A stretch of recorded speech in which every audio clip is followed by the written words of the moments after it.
Good day everyone, I'm Milka Adlam Eldolen and I will be presenting Environmental Impact Assessment. The agenda for this report are process and significance, steps involved in environmental impact assessment, and challenges and best practices. First, what is environmental impact assessment? Environmental impact assessment is a process used to evaluate the likely environmental consequences of a proposed project or development. It considers a wide range of impacts including socioeconomic, cultural, and human health effects, both positive and negative. Environmental impact assessment is crucial for promoting sustainable development and protecting the environment. Steps involved in environmental impact assessment. First is screening, scoping, assessment and evaluation of impacts and development of alternatives, reporting the environmental impact statement or environmental impact assessment report, review of environmental impact statement, decision making and monitoring compliance, enforcement, and environmental auditing. Screening, to determine which projects or developments require a full or partial impact assessment study. Screening, ito yung mga process na tumutukoy kung aling mga potential effect sa kapaligiran ang kailangan suriin na mas detalyado, na tinutukoy din dito kung anong uri ng pag-aaral ang kinakailangan. Next is scoping, to identify which potential impacts are relevant to assess based on legislative requirements, international conventions, expert knowledge, and public involvement.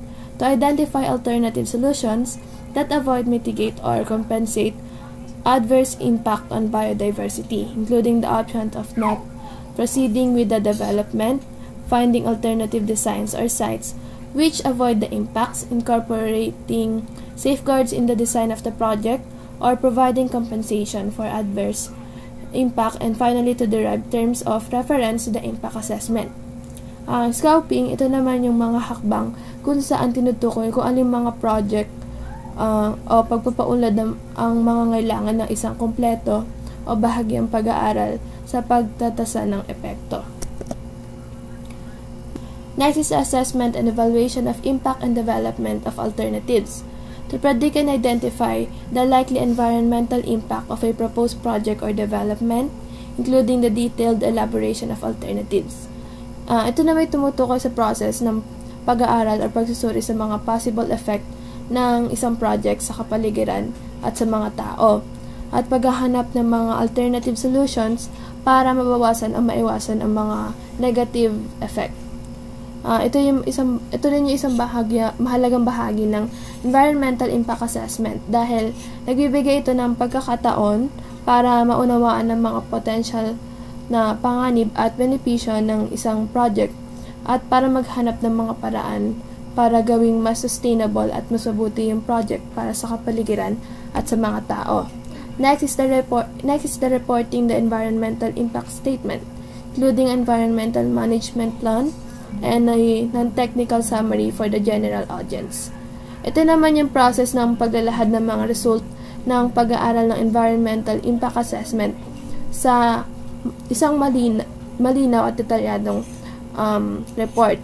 Ito ay naglalaman ng mga information tungkol sa mga possible effect ng isang project sa kapaligiran at nagbibigay ng mga recommendation para sa pag-iwas or pagbabawas ng mga negative effect.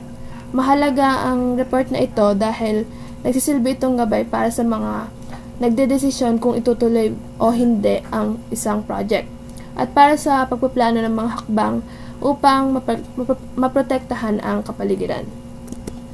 Next is the review of environmental impact assessment statement, including an environmental management plan and a non-technical summary for the general audience. Ito na may process ng pagsusuri at pag-evaluate ng report ng environmental impact assessment para matiyak na kompleto at exact at maayos at ang paglalahad ng mga positive effect ng isang project sa kapaligiran. Kasama rin dito ang pagsusuri sa mga recommendation para sa pag-iwas o pagbabawas ng mga negative effect. Layunin ng pag-review na matiyak na ang environmental impact statement ay nagbibigay ng sapat na information para sa mga nagdedesisyon at para sa publiko para maunawaan ang mga potential na effect ng project at para makapagbigay ng mga komento or mungkahi. Next is decision making on whether to approve the project or not and under what conditions. Ito na may process kung saan sinusuri ng mga otoridad ang mga results ng pag-aaral ng environmental impact assessment at nagdesisyon kung itutuloy o hindi ang isang project.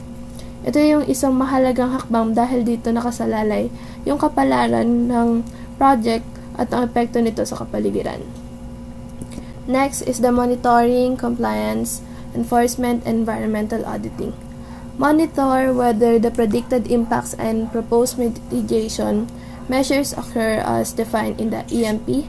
Verify the compliance of proponent with the EMP to ensure that unpredicted impacts or failed mitigation measures are identified and addressed in timely fashion.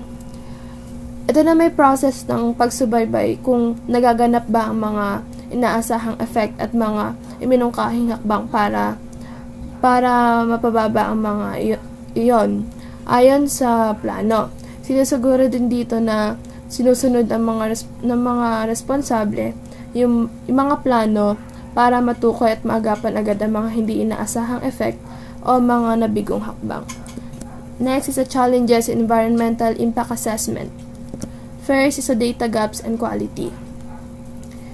Environmental impact assessment suffers from inadequate, reliable, and comprehensive data. Without reliable data, there is a possibility of incomplete or misleading information. Unassured environmental damage may arise due to suboptimal decisions. Sinasabi dito na ang pagtatasa ng effect sa kapaligiran ay madalas na nagdurusa dahil sa kakulangan ng sapat, maasahan at kompletong information.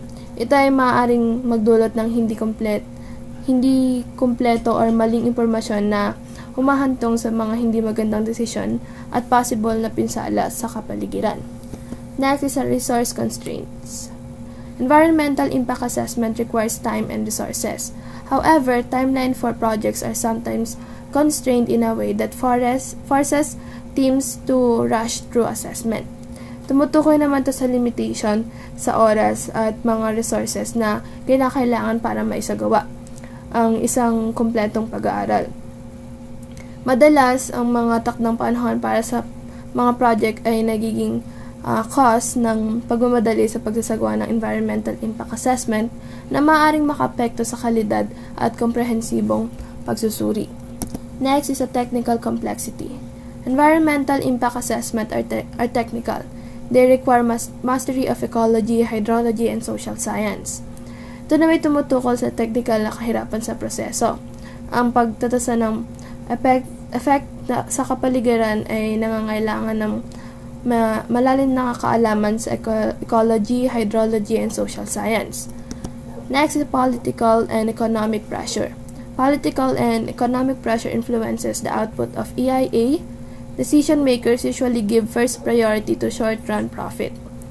Ito na may tumutukoy sa impluwensya ng politika at ekonomiya sa results ng pag-aaral. Madalas, inuuna ng mga nagdesisyon ang agarang kita kaysa pangmatagalang epekto sa kapaligiran. Next is a cumulative impact assessment. There is a tendency to neglect the cumulative impact to EIA. Neglecting this effect may lead to deep environmental downfall. Ito na may tumutukoy sa pagsusuri sa pinagsamang epekto ng maraming proyekto o aktibilidad sa kapaligiran.